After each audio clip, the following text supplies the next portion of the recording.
Assalamualaikum warahmatullahi wabarakatuh. Hari ini kita akan membahas materi tentang pencatatan transaksi yang akan memahami lebih lanjut terkait dengan debit dan kredit. Pencatatan transaksi debit dan kredit ini merupakan proses yang penting dalam akuntansi yang akan memastikan semua transaksi keuangan dicatat dengan akurat. Hal ini mencakup pengertian dasar, metode pencatatan, dan pentingnya untuk bisnis.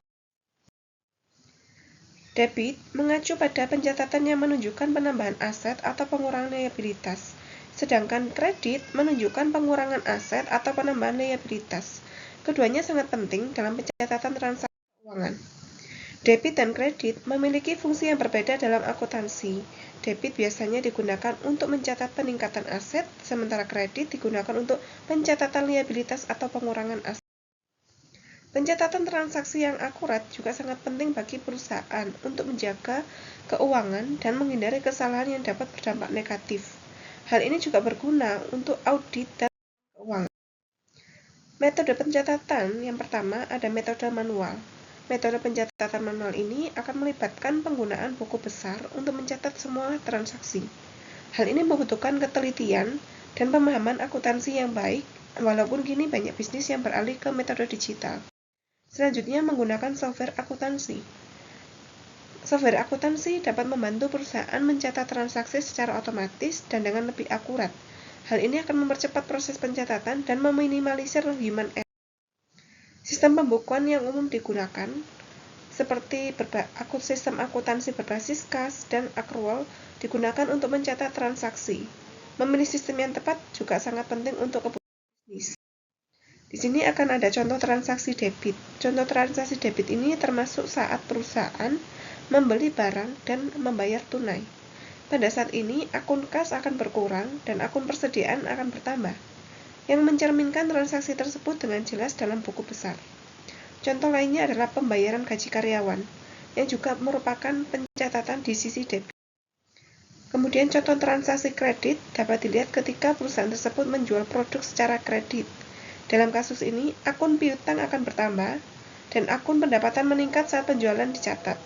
Semisal, jika perusahaan tersebut menjual barang seharga 1 juta rupiah dengan kredit, ini akan mencerminkan peningkatan pendapatan dan hutang dari pelanggan.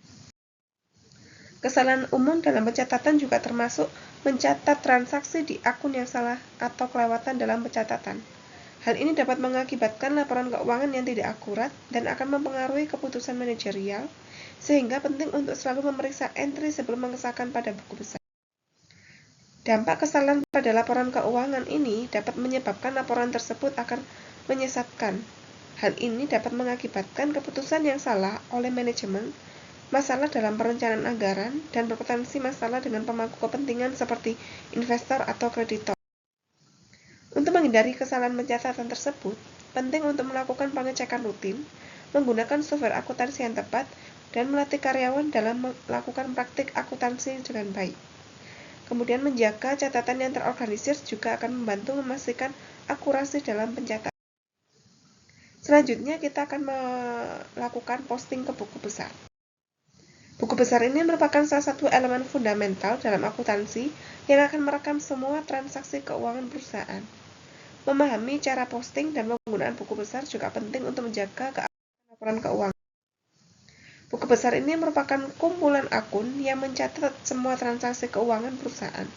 Setiap akun tersebut akan mencerminkan hak dan kewajiban serta hasil dari operasional bisnis. Buku besar berfungsi sebagai catatan utama yang mengalirkan data ke laporan keuangan, memastikan semua transaksi terintegrasi dan memudahkan pemeriksaan audit. Struktur buku besar terdiri dari akun-akun yang tergolong dalam kategori aset, kewajiban, ekuitas, pendapatan, dan beban. Setiap akun tersebut berisi kolom untuk tanggal, keterangan, debit, dan kredit yang memudahkan pencatatan transaksi secara sistematis. Selanjutnya, kita akan melakukan proses langkah-langkah posting ke buku besar. Yang pertama adalah mengumpulkan semua bukti-bukti transaksi dari jurnal umum. Setelah itu, informasi disalin dari buku jurnal ke buku besar sesuai dengan akun terkait, yang memastikan semua informasi akurat dan sesuai. Pemeriksaan ulang juga dilakukan untuk memastikan tidak akan ada kesalahan. Beberapa kesalahan umum termasuk memasukkan angka yang salah, mencatat transaksi di akun yang tidak tepat, dan melupakan untuk memposting semua jurnal. Kesalahan-kesalahan ini dapat menyebabkan ketidakakuratan dalam laporan keuangan. Sekian penjelasan dari materi ini. Terima kasih. Wassalamualaikum warahmatullahi wabarakatuh.